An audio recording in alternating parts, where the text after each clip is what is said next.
The Adventures of Old Mr. Toad. Chapter 20. Old Mr. Toad is Puffed Up. Old Mr. Toad hopped slowly down the Lone Little Path. He usually does hop slowly, but this time he hopped slower than ever. You see, he was so puffed up that he couldn't have hopped fast if he had wanted to, and he didn't want to. In the first place, his stomach was so full of ants that there wasn't any room for another one. No, sir, old Mr. Toad couldn't have swallowed another ant if he had tried. Of course, they made his stomach stick out, but it wasn't the ants that puffed him up all over. Oh my, no, it was pride. That's what it was, pride. You know, nothing can puff anyone up quite like foolish pride.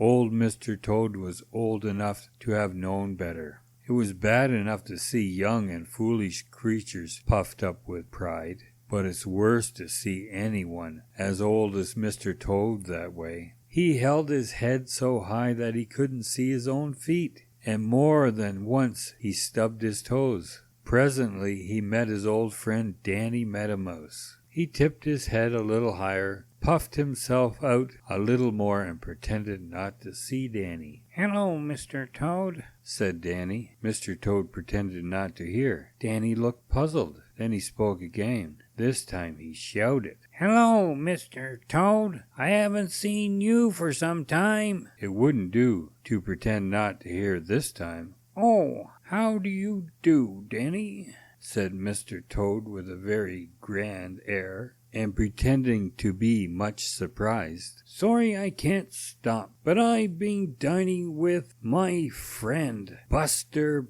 Bear, and now I must get home." When he mentioned the name of Buster Bear, he puffed himself out a little more.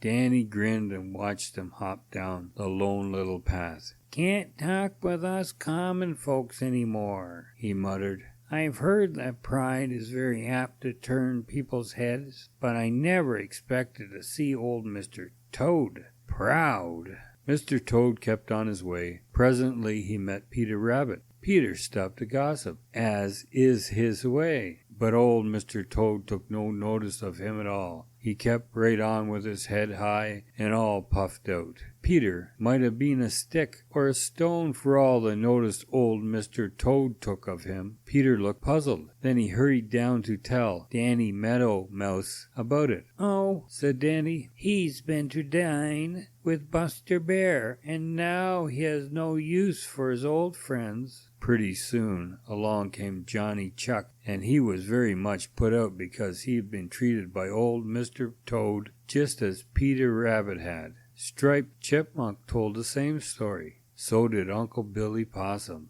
It was the same with all of old Mr. Toad's old friends and neighbors, except Bobby Coon, who, you know, is Buster Bear's little cousin. To him old Mr. Toad was very polite, and talked a great deal about Buster Bear, and thought that Bobby must be very proud to be related to Buster. At first everybody thought it was a great joke to see old Mr. Toad so puffed up with pride, but after a little they grew tired of being snubbed by their old friend and neighbor. They began to say unpleasant things about him. Then they decided that what old Mr. Toad needed was a lesson, so they put their heads together and planned how they would teach old Mr. Toad how foolish it was for anyone to be puffed up with pride.